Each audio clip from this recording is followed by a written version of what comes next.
Kita adalah insan penumpang atas dunia. Aku dengan caraku yang sederhana. Assalamualaikum warahmatullahi wabarakatuh.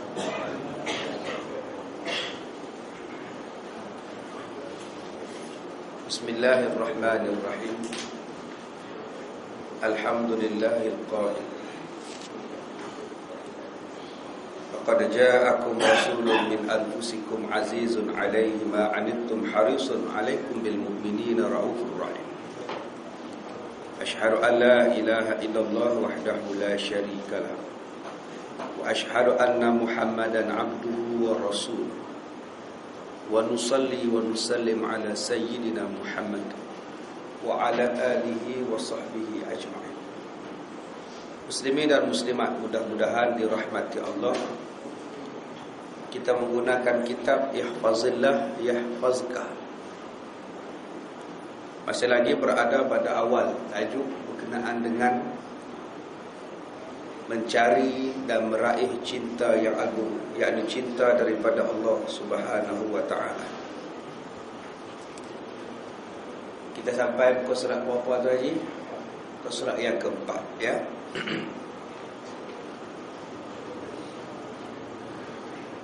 Dalam kitab Sahih Muslim daripada Hisham bin Sa'ad bin Amir, mudah-mudahan Allah Ta'ala meredainya bapaknya dan datuknya, kerana bapak dan datuknya termasuk daripada golongan Ansar yang turut menyaksikan peperangan Uhud dan peperangan Badar. Seorang penyair mengatakan, inilah pelbagai keluhuran, bukan 2 gelas susu air susu yang diaduk dan dicampur dengan air. Setelah itu kedua gelas air susu itu pun akan kembali menjadi air kencing. Tuan-tuan yang dirahmati Allah, tentang benda agama, tentang agama disebut sebagai kebersihan, disebut sebagai keluhuran. Agama macam mana pun kesudahan dia jadi baik. Daripada awal dia baik, penghujungnya juga baik. Tidak seperti benda-benda lain.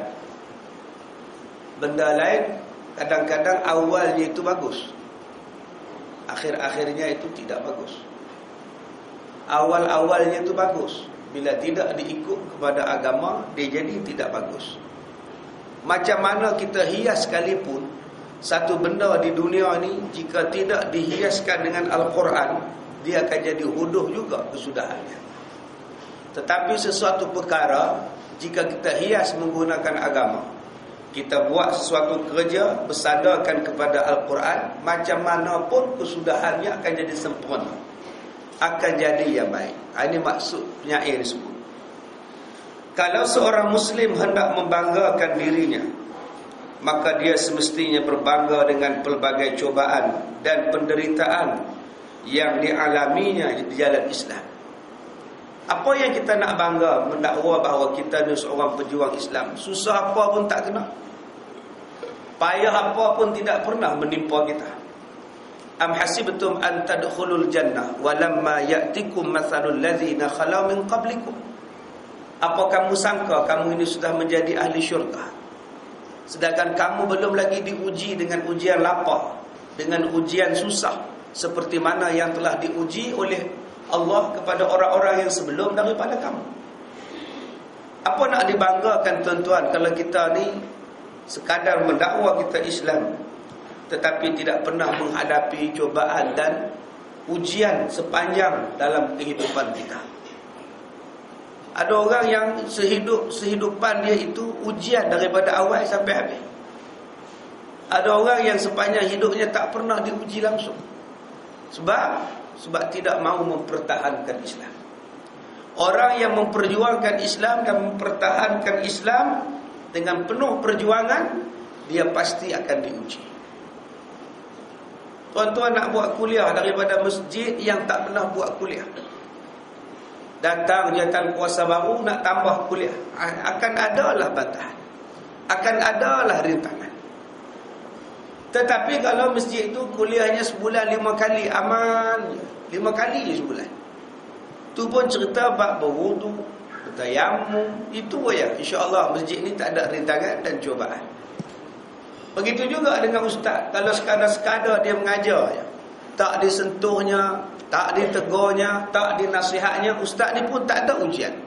Tetapi kalau ustaz ni kerana mempertahankan agama, memperjuangkan Islam, dia tegur, dia nasihat, dia ajar, ujian akan sampai kepada dia. Maka inilah yang dikatakan kalau nak bangga, bangga dengan banyaknya ujian yang sampai kepada kita. Kerana apa?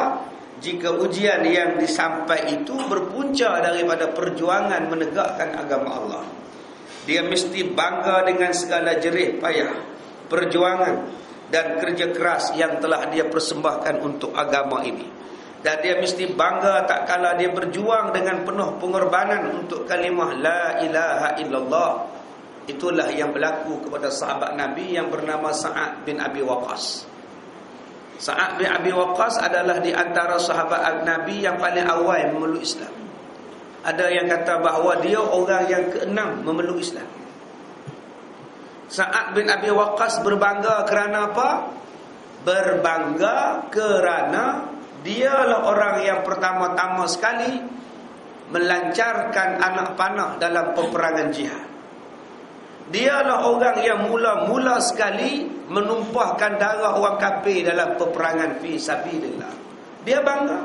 Dalam hadis dia disebut, akulah orang yang pertama meluncurkan anak panah ke arah musuh, dan akulah orang yang pertama sekali menumpahkan darah orang kafir dalam peperangan. Dia bangga dengan perjuangan, sehinggalah dia mati. Dia adalah satu sahabat yang disegani, satu sahabat yang besar dalam kedudukan para sahabat, sehinggalah dilantik oleh Umar Al-Khattab sebagai ahli majlis syura dalam perlantikan khalifah selepas Nabi Muhammad sallallahu alaihi wasallam wafat. Sedangkan kalau dia hanya membanggakan dirinya dengan keturunan, ada manusia yang bangga keturunan, keluarga, pertalian darah, kedudukan, pekerjaan dan pangkat, maka kebanggaan ini mencontohi kebanggaan Firaun dan orang yang mengikuti jalan kesesatan, sehinggalah Allah mewarisi bumi ini beserta seluruh isinya kelak. Dia sebut kepada kita tentang orang-orang yang berbangga dengan keturunan nasab. Dia dakwa dia lah cucu Datuk Merah, kan, berbangga dengan cucu Datuk Merah. Padahal kerjanya adalah main sabung ayam. Apa ada pada cucu Datuk Merah kalau kerja main sabung ayam?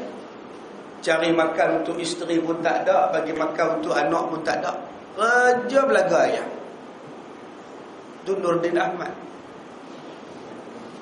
kan, cucu Datuk Merah. Nak buat apa bangga dengan keturunan? Ada orang yang bangga keturunan dia, saya keturunan Rasulullah. Ismail pun tidak. Nabi nak mengaku umat ke tak sembahyang? Saya di keturunan Habib sekian ni saya lah, tapi menipu. Habib tu pun tak pernah menipu, menipu. Kenapa berbangga dengan keturunan? Ada orang yang berbangga dengan keluarga, pertalian darah, jauh pun mengaku dekat. Dia tu dengan mak saya tu kira dah macam 6 pupu. Punya jauhnya pun mengaku dekat. Bukan orang lain tu, bukan orang lain, 6 pupu punya jauh. Maka dia berbangga dengan keturunan dia. Maka orang yang bangga dengan keturunan mewarisi sifat Firaun. Bangga dengan anak pinak ni orang yang mewarisi sifat daripada Firaun dan musuh-musuh Allah yang berjalan dalam kesesatan. Sa'ad bin Hisham bin Amir radhiyallahu anhu berkata, saya pernah bertanya kepada Ummul Mukminin Aisyah radhiyallahu anha tentang budi pekerti Rasulullah sallallahu alaihi wasallam. Maka Aisyah menjawab, Budi pekerti Rasulullah adalah budi pekerti Al-Quran, seolah-olah Al-Quran yang berjalan. Tuan-tuan, selak Quran, semak Quran. Ada benda yang tak puas hati tentang Quran? Ada benda yang meragukan tentang Quran? Ada benda yang tidak menyeronokkan tentang Quran? Jawapan dia tak ada. Begitulah pada Nabi Muhammad. Tak ada benda yang meragukan, tak ada benda yang tidak menyeronokkan pada Rasulullah. Bila dia duduk dengan orang, orang rasa aman. Bila Nabi duduk bersama dengan manusia, manusia rasa tenteram. Bila Nabi hilang, Nabi tak ada, sahabat ni rasa rindu sampai mai cari Nabi. Mai ke rumah ni tanya Nabi. Nabi tanya, ada apa hai? Saya rindu pada Rasulullah. Saya nak mai tengok. Rindu je tuan-tuan. Tak jumpa Nabi ni rindu.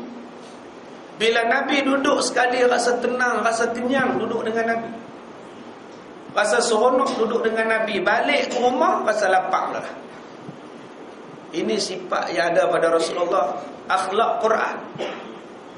Nabi dia tak kentut macam kita ni depan orang ramai. Duk perong kentut. Dah. Nabi ni tak selak hujung paha dia pada orang. Dah. Satu hari Nabi dah nak semayang dah qomat dah. Mai satu sahabat mai tanya dekat Nabi pula.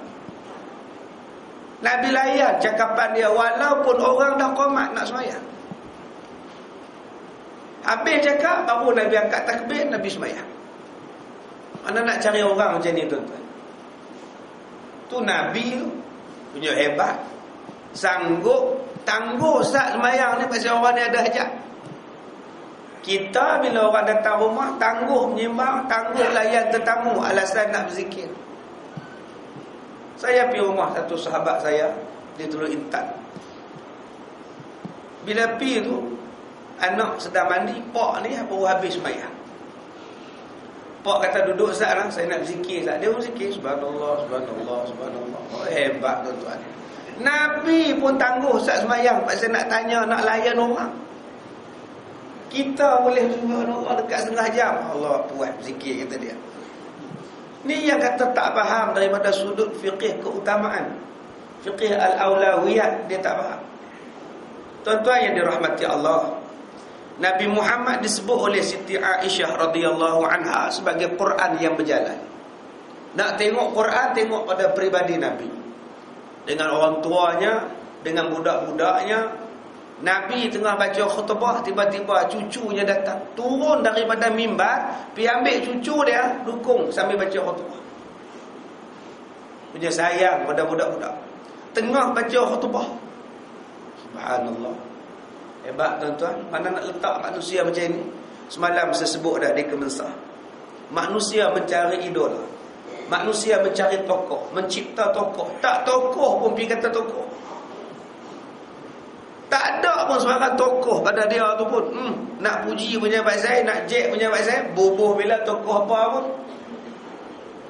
Bila disiasat, berapa banyak kecurangan yang dia lakukan.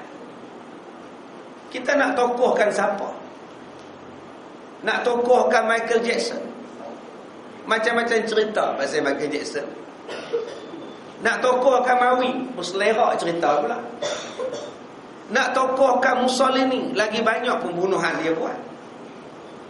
Bila kita angkat manusia biasa jadi tokoh, berapa banyak kehancuran, kemusnahan yang dia buat. Tetapi Rasulullah, kemusnahan apa yang dia buat? Nabi Muhammad seorang tokoh yang tak pernah hanya buat zalim, yang tak pernah hanya buat jahat. Dia lah sebenar-benar tokoh. Tapi sayang, Nabi Muhammad tidak ditonjolkan dalam apa-apa benda melainkan pada waktu maulud tu saja. Apa salahnya hadis Nabi diletakkan muka surat pada depan dalam surat khabar? Setiap hari surat khabar menceritakan hadis Nabi muka hadapan sebelah headline. Apa salah? Atas sekali. Renungan hari ini hadis Nabi an Abi Hurairah radhiyallahu anhu. Besok hurai lagi, besok ada lagi hadis. Kalau setiap hari satu hadis, berapa banyak rakyat Malaysia ni alim. Tapi yang letak di muka hadapan apa dia? Ella menemui jodoh. Apa faedah Ella nak nikah? Lantaklah dia nak menikah, apa peduli kita. Tapi itulah yang diletak muka hadapan. Letak muka hadapan apa? Mawi diganggu hantu. Fenomena yang melanda Mawi sejak daripada mula menceburi bidang. Muka depan. Biasalah kalau kita tidur kena tindih hantu, biasa. Yang luar biasanya ia jadi berita kalau kena makan dengan hantu. Baru betul jadi isu. Mawi dimakan hantu, baru betul. Setakat dia tindih tak ada apa. Itu bukan berita. Tapi sekarang sayang, wartawan-wartawan sudah hilang nilai-nilai kewartawanan. Yang berita tidak dianggap berita, yang tidak berita dianggap sebagai berita. Maka banyaklah orang murtad tidak diberitakan. Berselera orang murtad tidak diberitakan, seolah-olah tak ada siapa murtad. Itulah berita. Nak menyedarkan orang bahaya murtad riddah. Tapi tidak, nyak dan aman. Baik.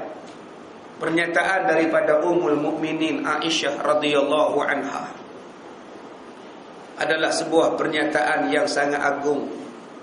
Setelah pernyataan yang disampaikan oleh Allah di dalam firman-Nya ketika Allah menyifat dan menggambarkan budi pekerti Rasulullah sallallahu alaihi wasallam. Hanya isteri yang kenal pribadi suami. Hanya isteri yang kenal pribadi suami. Tuan-tuan tengok saya ni baik, tapi orang rumah saya yang tahu saya ni baik ke jahat. Serupalah tuan-tuan pun nampak macam baik, tapi isteri ya tahu baik. Isteri tahu. Di masjid je macam tu ustaz, di rumah harap. Tapi bukan tuan-tuan lah, ni di Afrika ni cerita. Kalau Nabi, kalau isteri kata baik, suami tu baik betul lah. Dengan syarat isteri tu baik sama juga. Kalau isteri pun tak baik, suami dia tak baik pun dia kata baik. Suami saya tu tak baik, tak ada mengata ke orang, tak ada campur kain tepi orang. Tak adalah nak pergi tikam nombor pun tidak, ngumpat pun tidak. Ya, rompak pun tidak, mengata ke orang tidak, semayang pun tidak. Itu pun dia kata baiklah. Asalkan tidak tu baiklah. Sebab dia pun tak baik. Baik. Allah Ta'ala sebut kepada kita, wa innaka la'ala khuluqin azim. Sesungguhnya pada diri kamu wahai Muhammad adanya akhlak-akhlak yang mulia, yang agung. Allah Ta'ala puji Nabi Muhammad. Kalau Allah Ta'ala puji itu betul dah tuan-tuan. Mana nak cari akhlak macam Rasulullah. Hebatnya menjadi contoh teladan kepada kita. Kata Anas bin Malik, peluk Nabi lebih wangi daripada kasturi. Tangan Nabi lebih lembut daripada sutera. Nabi Muhammad kalau jumpa orang, dia dulu bagi salam. Pernah Rasulullah balik ke rumah, orang perempuan tahan Nabi Muhammad. Lamanya perempuan ni bercakap sampai Adi bin Hatim daripada berdiri sampai duduk. Lamanya menyambang perempuan ni, nak mengadu kepada Nabi. Tak tahulah Muhammad aku macam ni lah, macam ni. Nabi ni diam, tak cakap apa. Adi ni anak muda, daripada berdiri sampai boleh duduk lah sangat. Nabi tak duduk pun tuan-tuan. Nabi dengar je. Seorang pendengar yang baik. Subhanallah. Kita ni pendengar yang baik sementara nak pilihan raya. Lepas tu tak ada lah. Saya sibuk lah. Asal ada meeting lah, buat temu janji 10 kali, batal semua. Nak pilihan raya ni, rumah segala orang panjat. Duk sila makan sekali, duk simpuh, amboi hebat. Dah dapat kerusi Arab. Tak ada lah. Rasulullah bukan macam itu. Rasulullah ni sampai nak masuk makan dalam mulut, tiba-tiba orang datang minta makan, nah, ambil lah. Kata Rasulullah, aku pun tak makan lagi berapa hari dah. Kerana peraki ni kata, saya dah tak makan sehari ya Rasulullah. Nabi dah nak ambil dah, bagi balik. Aku pun tak makan juga 2-3 hari. Sanggup korban untuk orang. Kalau kita telan dulu, Assalamualaikum, ngap, gerak, baru orang datang rumah ya. Ya Allah tuan-tuan, macam tu pun orang sanggup hina Nabi. Macam ni punya baik Rasulullah pun tuan-tuan, orang duk kata lagi dekat Nabi. Dalam peperangan, dia yang ke depan. Dalam penyediaan perang, dia yang ke depan. Dibawanya cangkui, dibawanya apa, digalinya parit. Seorang yang terbuka boleh tanya pada sahabat, apa patut kita buat?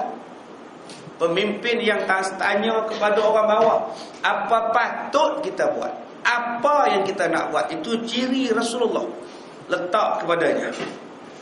Apabila kamu membaca dan menghayati isi kandungan Quran, seolah-olah kamu kembali membaca sejarah kehidupan Rasulullah sallallahu alaihi wasallam. Allah Subhanahu wa taala berfirman kepada baginda Nabi, "Fabima rahmatin minallahi lintalahum walau kunta fazzan ghalizal qalbi lan faddu min haulik." Maka disebutkan rahmat daripada Allah lah kamu berlaku lemah lembut terhadap mereka. Sekiranya kamu bersikap keras lagi berhati kasar, tentulah mereka menjauhkan diri daripada sekeliling kamu. Ali Imran 159. Ini dalam konsep berdakwah. Allah kata fabima rahmatin minallah, dengan sebab rahmat daripada Allah ni lintalahum. Linta tu maknanya berlembutlah kamu. Asal daripada perkataan lin, lain, berlaku lemah lembut. Linta, kamu berlembah lembutlah. Kepada siapa? Kepada mereka. Dalam nak berdakwah ni tuan-tuan, kena berlemah lembut. Bukan jadi lembut. Berlemah lembut makna bertolak ansur. Bertolak ansur. Saya mengajar, datang satu anak muda, berantai, bergelang, mau mengaji duduk depan pakai seluar jin. Nak kata apa, dia main mengaji pun 1000 nikmat dah, biar pilah. Minggu depan main lagi kuliah. Ustaz, ada orang bisik, Ustaz, kerja nak tiba ya tuan. Dia suruh tegur pasal apa pakai rantai. Sabarlah. Kalau kita pergi tegur macam tu tuan-tuan, tak main dah rasa. Pelan-pelan lah pujuk dia, pegang dia, tepuk belakang dia. Berapa ramai kita dia pergi tepuk belakang orang jenis tu, pergi usap belakang dia. Main daripada mana ni? Tak pernah tengok pun. Sini dekat ni. Baguslah subuh-subuh datang. Saya memang pun pakcik, saya tak ada rumah. Cuma kita usap-usap belakang dia. Bagilah bagus-bagus. Sekarang tuan-tuan dah jadi tok siap dah. Rantai pun dah hilang, gelang pun dah hilang. Udah berjubah sekarang tuan-tuan. Kalaulah kita marah pada dia, kasar dengan dia, agak-agak dia main dah. Tak main dah. Tapi dengan sebab kita berlaku lemah lembut, datanglah orang. Masalah kita ni tuan-tuan, kadang-kadang yang melambatkan proses kejayaan kita. Pasal kita tak ikut kejayaan Rasulullah. Rahsianya ialah lemah lembut. Orang Yahudi yang kasar, tengok Nabi pun masuk Islam. Tengok aja. Abdullah bin Salam, tengok Nabi turun daripada unta pun masuk Islam. Dia tengok cara Nabi tu turun daripada unta Nabi Qashwa. Cara Nabi turun, cara Nabi berjalan, cara Nabi bercakap. Yang ni betul-betul Nabi ni bukan orang biasa ni. Masuk Islam Abdullah bin Salam. Adakah orang masuk Islam dengan sebab kita berjalan? Adakah tertarik orang yang tak mengaji bila tengok kita bercakap? Adakah orang yang benci dengan surau datang ke surau dengan sebab kita ni berlaku lemah lembut dengan mereka? Kajilah tengok. Kita kadang-kadang cepat sangat menghukum. Tu tak nak main surau tu. Apa nak jadi ni? Kembung pipi ni.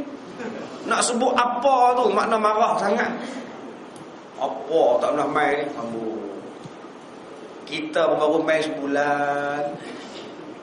Dulu pun tak main juga. Tengok surah kali ke arah lain, surah belah kiri, tengok ke arah lain. Lah ni je baru main.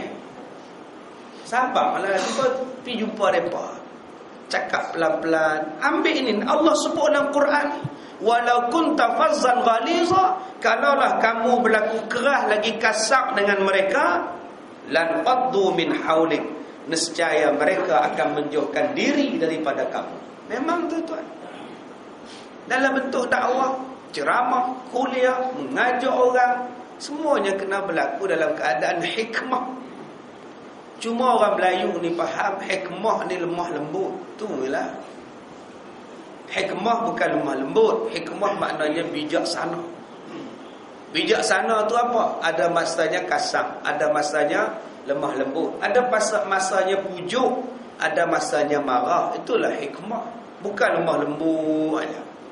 Sampai orang buat jahat dalam surau masjid, orang duk jahat laki perempuan, balik pada konsert, tengok Ion Malaysia, naik Ion tu, main on di sini pula. Kita buka pintu masjid, tengok mereka duduk elok, tidur belakang, laki perempuan. Dia tu kenalah tengok macam mana. Balik pada tengok konsert, pakai duduk lepak, buat kotak dalam masjid. Kenalah kasar sikit. Dia masjid rumah Allah, bukannya boleh main-main. Nampak ni, keedahnya gitulah. Ada masanya berlaku lemah lembut. Bukannya lemah lembut je semacam-macam. Macam orang tua nak lintas jalan. Orang tua nak lintas jalan, tak tengok kanan dan kiri, terus melintas. Kalau kita kata, makcik, kereta mati orang tua tu. Cuba bila dia lintas jalan, tak tengok kanan, tak tengok kiri, melintas je. Kita nak bagi tahu kereta dekat dia, makcik, kereta. Barulah dia gustan balik. Tu keedahnya. Sampai kita pergi jalan, pegang dada, mati terus tuan-tuan. Terkejut pasal kita kuat sangat. Bila kita fikirkan tentang konsep dakwah Rasulullah, begitulah berjayanya Islam. Dalam tempoh beberapa tahun sahaja, Islam berjaya menawan hati seluruh masyarakat Arab. Hati masyarakat Arab bukan macam hati orang Melayu. Nama kita pun Melayu, lembut. Buat ceramah ke, semua benda bagi, daripada bunga mangga sampailah bunga telur. Baiknya orang Melayu. Orang Arab bukan macam kita, kasar. Orang Melayu lemah lembut, senyum saja. Siapa pun tak apa. Orang tanya jalan, sebut habis. Orang tanya jalan, encik mana dia lorong 4? Masuk kanan, masuk kiri. Straight tu lorong 4. Belah kanan ni jauh tak? Tak, memang ikut saya lah. Naik motor, kereta ikut belakang. Tu orang Melayu tu. Cuba pergi tanya ke orang Cina, lorong 4 mana? Tak tahu. Mampu tak cerita tu kan. Orang Arab lagi tak cerita. Tapi orang Arab yang bentuk keras, kasar dia, dengan Nabi ni boleh beriman, boleh jadi lemah lembut. Umar Al-Khattab bunuh anak. Bila Nabi dakwah, baca Quran, dengar Quran, boleh Islam. Umar Al-Khattab. Orang kita tak sampai satu tahap lagi bunuh anak. Tak, pergi bawa anak yang dah besar. Orang kita ni bunuh anak juga lah. Tapi taklah kerap macam jahiliah. Kita pun bunuh juga. Dah anak sekarang ni dah jadi macam jahiliah juga. Anak teriak sikit pun ambil bantai pekuk. 8 bulan budak kuat teriak, pergi ambil bantai pekuk. 4 tahun anak pergi ambil air panas simbah. Ini pun ada juga anak jenis yang pijak anak. Kemarin kita baca dalam paper, putih usus kecil anak, pecah hati anak ni pasal apa? Mak pijak. Mak yang melahirkan, mak yang bersalinkan budak ni, bila besar dipijaknya anak dia. Mak jenis apa ni tuan-tuan? Ada juga, tetapi tidaklah sekeras Umar Al-Khattab. Umar ni keras. Anak yang dah boleh cakap, anak yang dah boleh bermain-main, digalinya lubang bersama-sama. Anak ni bagi air pada pak ni minum, pasal letih korek lubang. Anak bagi kain pada pak, suruh lap peluh. Anak tu ditolak je dalam lubang, dikambuhnya buta-buta. Hati yang sekeras itu boleh cair dan lembut dengan dakwah daripada Rasulullah sallallahu alaihi wasallam. Inilah yang kita nak buat contoh Nabi Muhammad dalam konteks berdakwah. Kadang-kadang kita cepat sangat menghukum. Bila kita cepat sangat menghukum, akhirnya orang beribadat bukan kerana Allah, orang beribadat kerana kita. Kita cepat sangat buat hukum. Bila kita cepat sangat buat hukum, takut nanti orang beribadat bukan kerana Allah, takut beribadat kerana kita. Kita dah ambil keputusan, siapa-siapa yang tak mari surau, sakit, demam, mati, kenduri, kami tak datang. Ini keputusan yang kita buat. Oi, cengengnya. Nampak tegas. Akhirnya orang pun datang. Alhamdulillah lah kamu datang, Mat. Bagi benar lah kamu datang semayang. Atas demo dah cakap, kalau siapa tak datang, mati demam demo tak datang, tak uruskan, tu yang aku tunjuk muka juga. Jadi bila dia menengok aku datang, kalau aku kenduri dia mau datanglah dulu. Maknanya dia datang semayang bukan kerana Allah, kerana kita. Kita menyebabkan dia syirik pada Allah. Sujud pada Allah, hatinya syirik. Bagi-bagi salam, Assalamualaikum warahmatullahi. Tengok pengurusi sebelah. Hak belah kiri pun tak bagi salam lagi. Dah angkat tangan nak. Pak siapa? Nak tunjuk muka. Nak bagi tahu kata aku sampai. Pengurusi pun dia mai. Kalau dia mati pi. Tuan-tuan, banyak benda berlaku dalam masyarakat hari ini. Adakah itu cara dakwah Rasulullah? Orang ini dipanggil sebagai orang yang tertipu dalam ibadat. Dia perasan dia sembah Allah, padahal dia sembah manusia. Dia perasan dia manusia biasa, padahal dia meletakkan diri dia macam Tuhan. Dua orang yang berbeza. Yang pertama, orang yang sembah Allah, dia perasan dia sembah Allah, padahal dia sembah kerana manusia. Aku nak tunjuk muka aku, kata aku datang. Yang kedua, dia tu perasan dia Tuhan, dengan sebab dia cakap orang datang. Orang takut ke dia. Jaga-jaga tuan-tuan. Berapa banyak orang yang beribadat macam itu, rosak ibadat. Man qala halaka aksaran nas fahuwa ahlukum. Barang siapa yang berkata telah rosak manusia, telah binasa manusia, kebanyakan manusia ni dah teruk, sebenarnya dialah yang paling teruk. Siapa-siapa yang kata mereka tu hancur dah, dema tu dah haru biru dah, mereka tu dah tak boleh pakai dah tu, dialah yang hancur, dialah yang rosak, dialah yang tak boleh pakai. Sebab ibadatnya riak.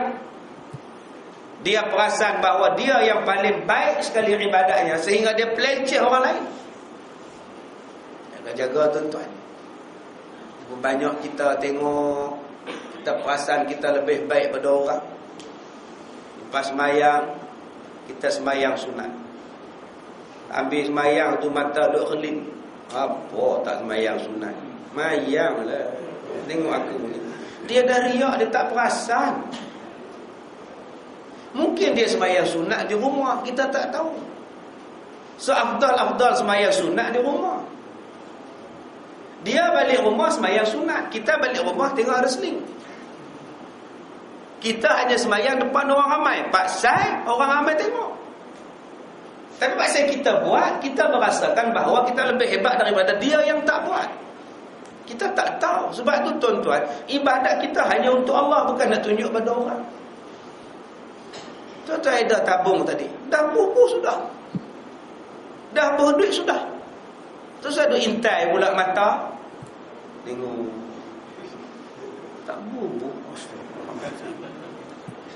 Bukan tuan-tuan, dia ikut tabung, dia tengok siapa yang tak bubuh. Orang pun bubuh pasal apa, dia tengok. Apa jadi tu tuan-tuan? Subhanallah. Dia tak bubuh, mungkin dia dah bubuh siap-siap. Yang tak bubuh tadi, semua dah bubuh dah. Sungguh sebelum sembahyang dah bubuh dah. Tu yang tak bubuh tadi tu. Dia mula tabung sahur. Cuba kita faham itu. Dah kita nak kata juga. Sebab kita perasan bahawa kita lebih baik daripada orang. Kan riak namanya, ujub namanya. Subhanallah tuan-tuan. Jika jaga dengan manusia-manusia yang perasan diri dia hebat, dia telah tertipu dan ditipu dengan ibadatnya. Inilah 3 manusia yang awal-awal disoal oleh Allah. Orang yang mati syahid, orang yang mengajar kerana Allah, orang yang baca Quran. 3 ni akan ditanya. Mula-mula sekali di hari kiamat, orang mati syahid, kata dia pada Allah, aku syahid pada jalan Allah. Allah kata, kamu bohong. Kamu berperang bukan kerana Allah. Kamu berperang masa kamu pergi tu, kamu niat nak tunjuk bahawa kamu ni orang berani. Yang keduanya orang baca Quran.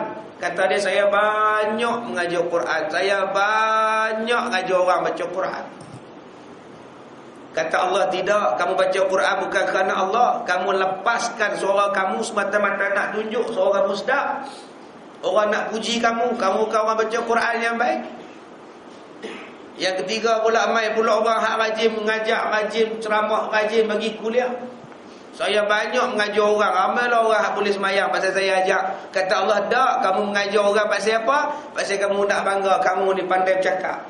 Nanti orang kata kamu ni orang suka. Nanti orang kata kamu ni hebat. Bukan kerana Allah. 3 ni masuk neraka, tuan-tuan. Sebab ditipu dengan amalan dia sendiri. Kita tak mau ditipu dengan amalan. Maka tak mau tipu dengan amalan kita. Tolong pandang baik pada orang. Tolong pandang baik pada orang. Senang saja. Bila kita pandang baik pada orang, tiada syak dengan orang, tiada ragu-ragu dengan orang, insya-Allah ibadatlah kita dengan sempurnanya. Baik. Allah Taala berfirman kepada Rasulullah, "Khuzil 'af wa'mur bil 'urfi wa'rid 'anil jahilin." Jadilah engkau pemaaf. Jadilah engkau pemaaf. Dan suruhlah orang mengerjakan yang ma'ruf, dan berpalinglah daripada orang-orang yang bodoh. Benda ni Allah sebut dalam surah Al-A'raf juzuk yang ke-8 ayat 199. 3 benda Nabi pesan. Yang pertama, jadilah pemaaf. Kalau dia tak minta maaf pun, maafkanlah. Tuan-tuan jangan jadi macam Pak Malau. Dah minta maaf, dah Pak Malau tu minta maaf, dah mak tak nak maafkan juga. Kita tengok cerita Seri Mersing tahun 63. Dah Pak Malau ni satu orang tua minta maaf pada anak muda. Anak muda tak maafkan. Kajang melipat, kajang Melayu semuanya ada. Orang tua minta maaf.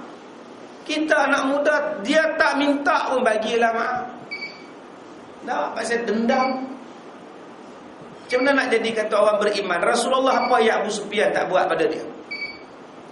Apa yang Abu Sufyan tak buat pada Nabi Muhammad? 10,000 tentera dipimpin oleh Abu Sufyan untuk serang Nabi Muhammad dalam peristiwa Khandaq. Abu Sufyan dia orang yang kedekut. Tetapi dalam bab nak bunuh Rasulullah, nak membunuh Islam, dia jadi pemurah. Akhirnya Abu Sufyan masuk Islam. Dan Nabi tak ungkit lagi pun tentang kejahatan Abu Sufyan nak merosakkan Islam. Apa yang tak dibuat oleh isterinya Hindun? Dibelahnya dada Hamzah bin Abdul Muttalib, bapa menakan Nabi Muhammad. Sampai Nabi ni menitik sampai tak kenal ni muka Hamzah. Tak kenal itu muka Hamzah dengan hidung hilang, telinga hilang. Sampai Nabi cakap, kalau aku jumpa orang yang bunuh ni, aku bunuh balik. Turun perintah Allah, larang Nabi balas dendam. Sebab tu bila Hindun masuk Islam, sebab tu bila Wahsy masuk Islam, Nabi tak ingat, Nabi tak sebut, Nabi tak ungkit dah tentang pembunuhan Hamzah bin Abdul Muttalib. Sedangkan mereka lah yang bertanggungjawab membunuhnya. Pasal apa? Pasal dulu mereka tak tahu. Mereka jahil. Sekarang mereka dah tahu. Maafkan mereka. Yang kedua dia kata, suruhlah orang buat ma'ruf. Suruh orang buat yang baik-baik. Manusia ni kalau tak disuruh, tuan-tuan, tak erti buat baik. Manusia ni kalau tak diajak buat baik, tak disuruh, dia bukan erti buat. Nak derma pun tak erti. Duit selera banyak, selok bawah bantai duit. Selok orang cushion duit. Dalam bank tu tolak duit orang lain, semua duit dia. Tapi dia tak reti nak gunakan duit.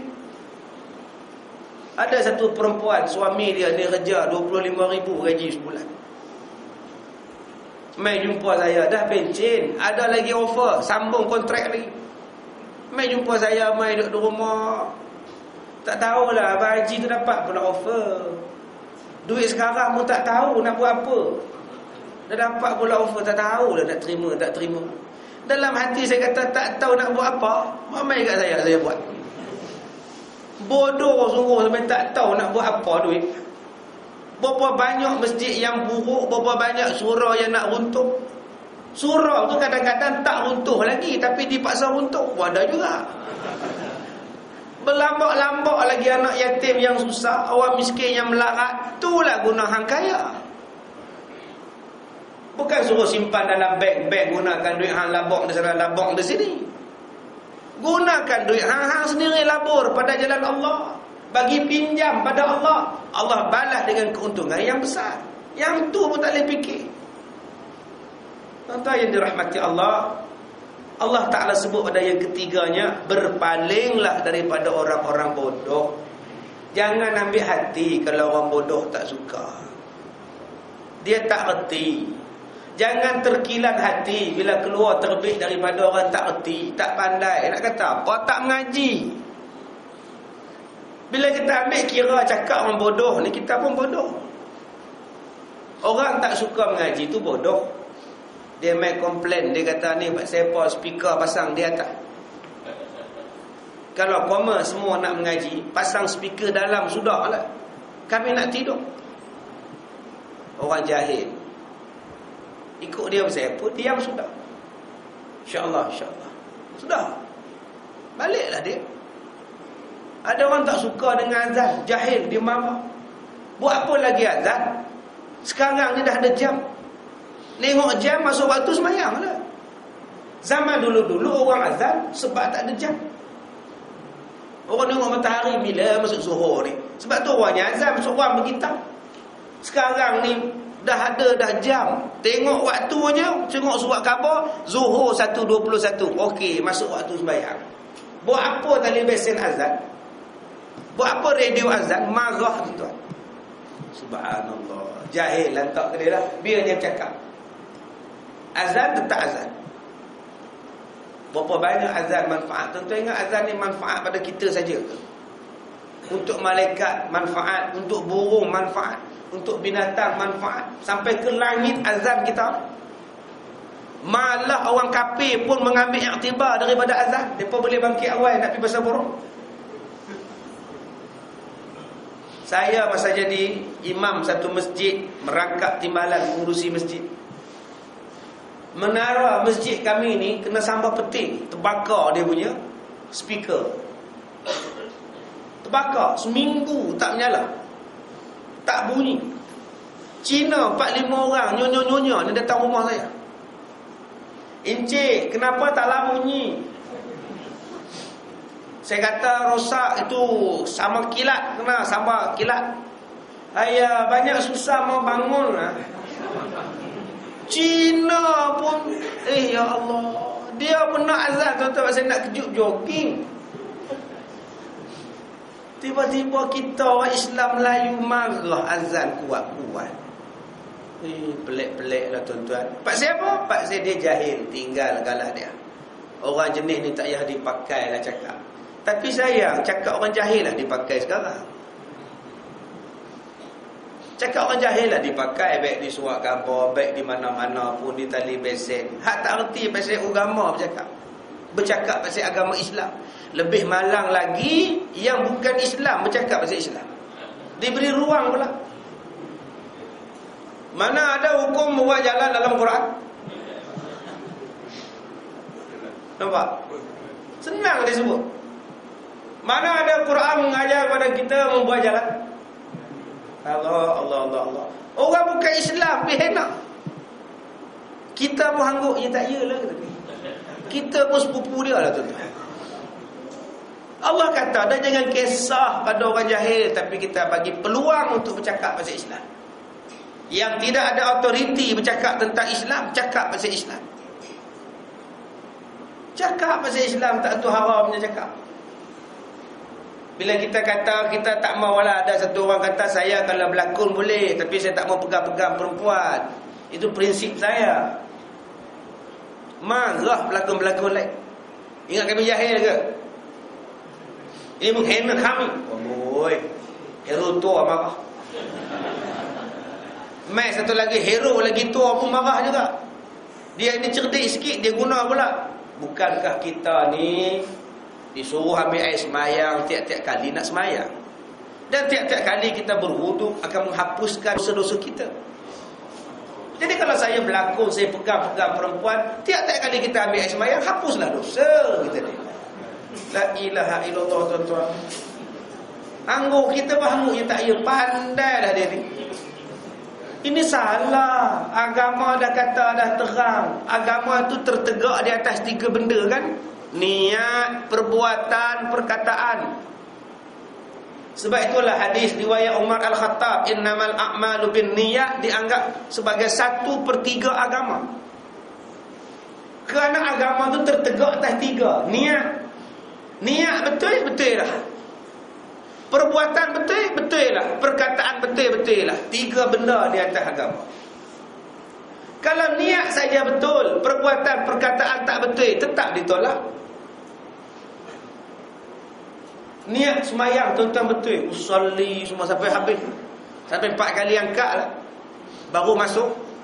Sahaja aku semayang fardu subuh 2 rakaat makmum tunai kerana Allah Ta'ala, 4 kali angkat baru masuk. Allahu Akbar. Puas rasanya. Terus tu imam rukuk, dia pun rukuk sekali. Rupa-rupanya punya payah nak angkat takbir. Asal imam takbir dia tak boleh masuk. Asal imam baca Fatihah dia tak boleh masuk lagi.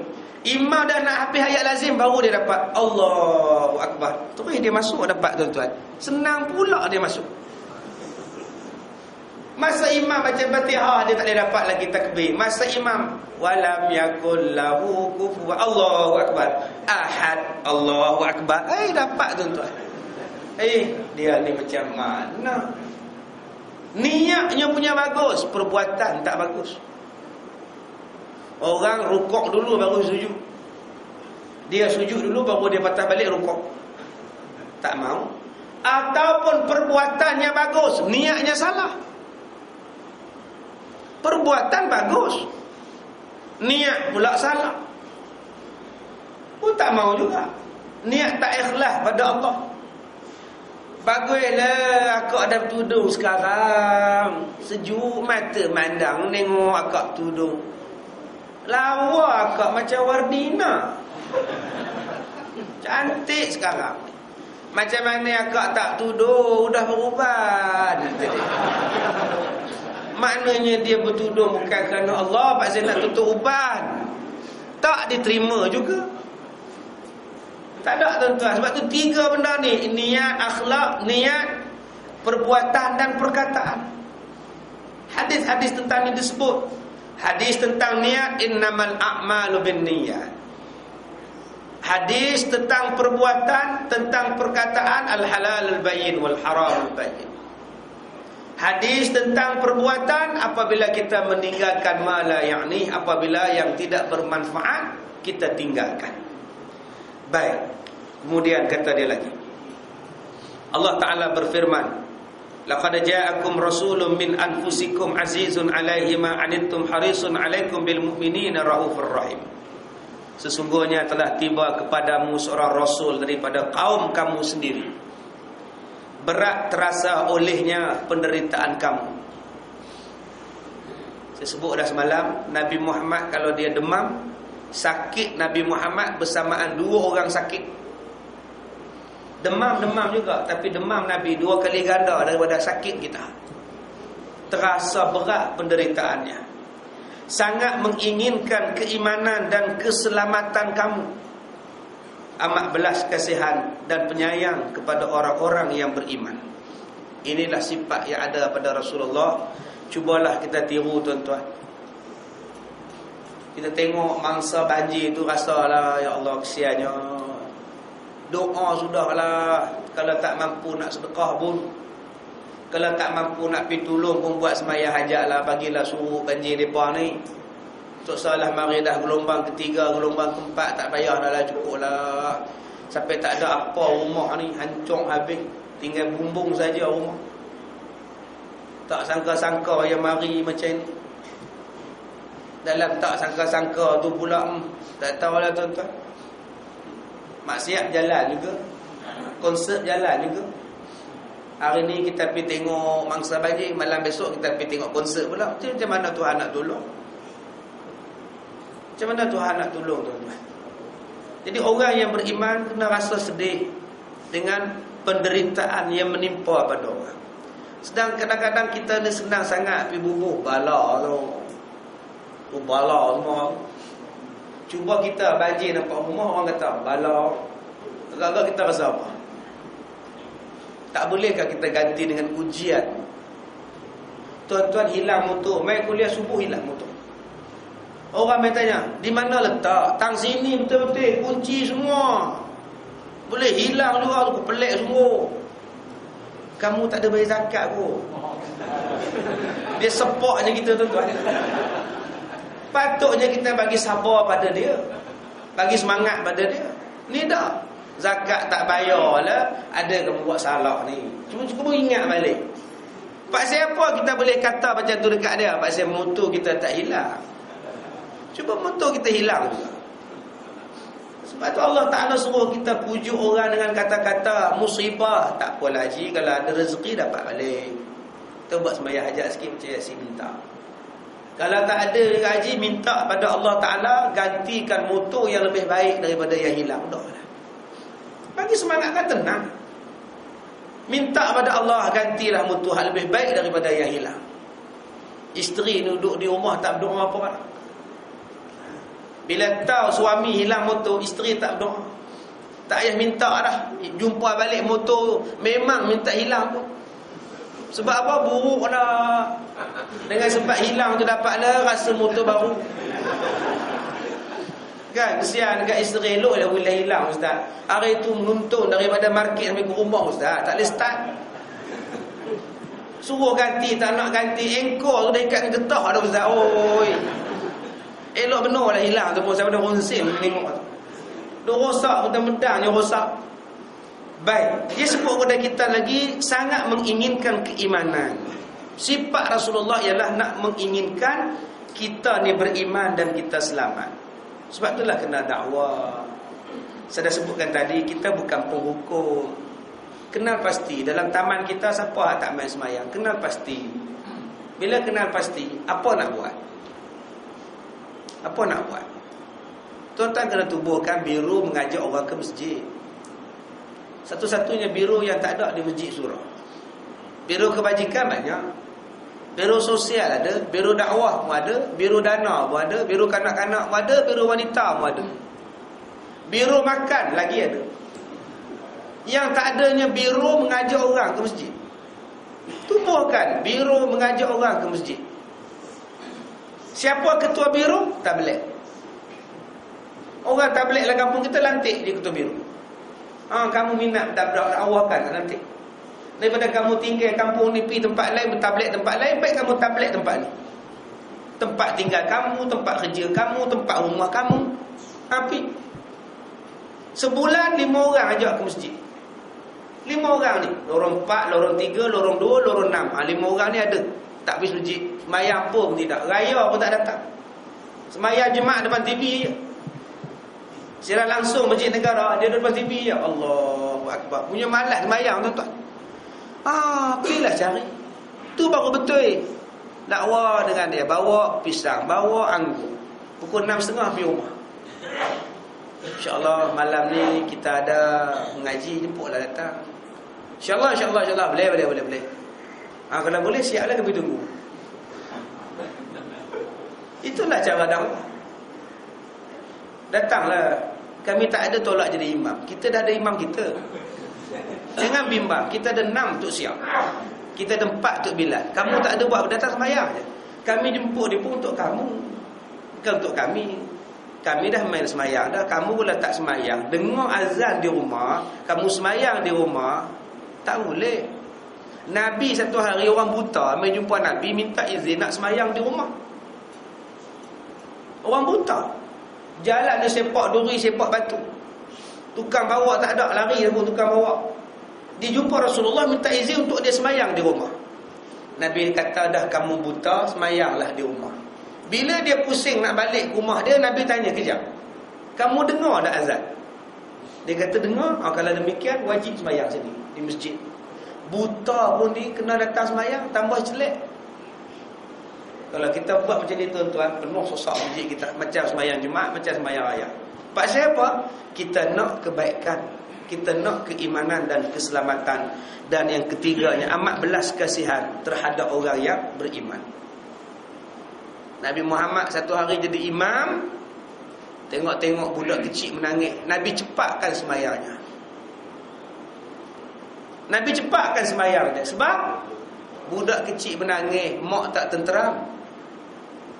Bawa anak ke masjid, anak ni menangis, mak dia confirm tak tenteram. Anak dia tarik telekung, mama takut. Dia tengok semuanya serupa belakang telekung. Mama takut. Mak dia sehati marah. Bukan setakat dia je marah, jiran sebelah dia marah. Dah tahu kecil bawa buat dalam hati duk cakap. Bukan zakat mak tu susah, kawan-kawan lain pun susah. Berapa ramai duk jumpa dia, Mama mayang khusyuk hilang. Padahal dia tak khusyuk lah. Sebab itulah Nabi cepatkan semayang, sebab dia kesian. Dia kesian pada orang baik-baik. Kita ni tak kesian pada orang baik-baik. Ceramah daripada 2 jam, mereka dah lenguh. Yang mana dapat tiang, tak apa kan? Jadi kita, mereka dah mari masjid, dah mari semayang, ceramah ni sat-sat sudah lah. Kesian, lenguh lutut. Sebab tu saya pun kesian pada tuan-tuan. Saya pun penyayang. Dia cukup lah tuan-tuan, basah dah habis. Nah, tandakan di situ.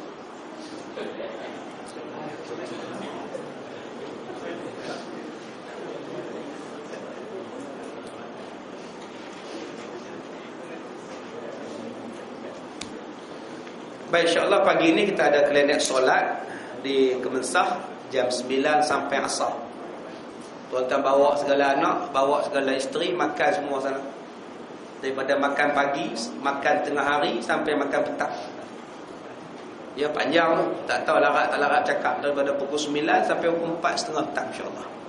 Jadi kita jemput nantilah. Kita sudahi dengan surah Al-Asr.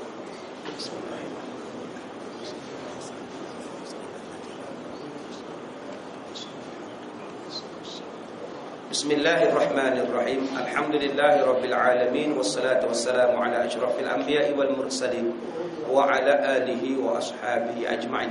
Allahumma inna nas'aluka ridhaka wal jannah wa na'udzubika min sakhatika wan nar.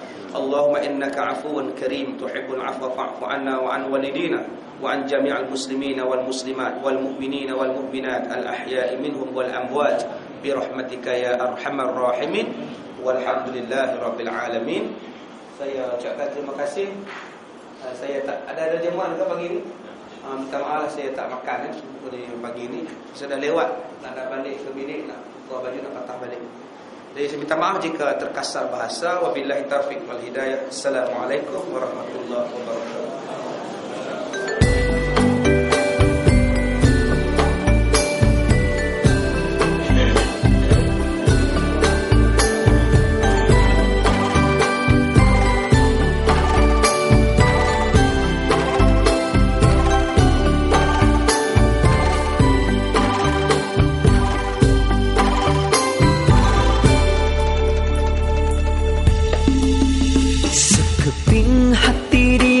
Berlari jauh melari.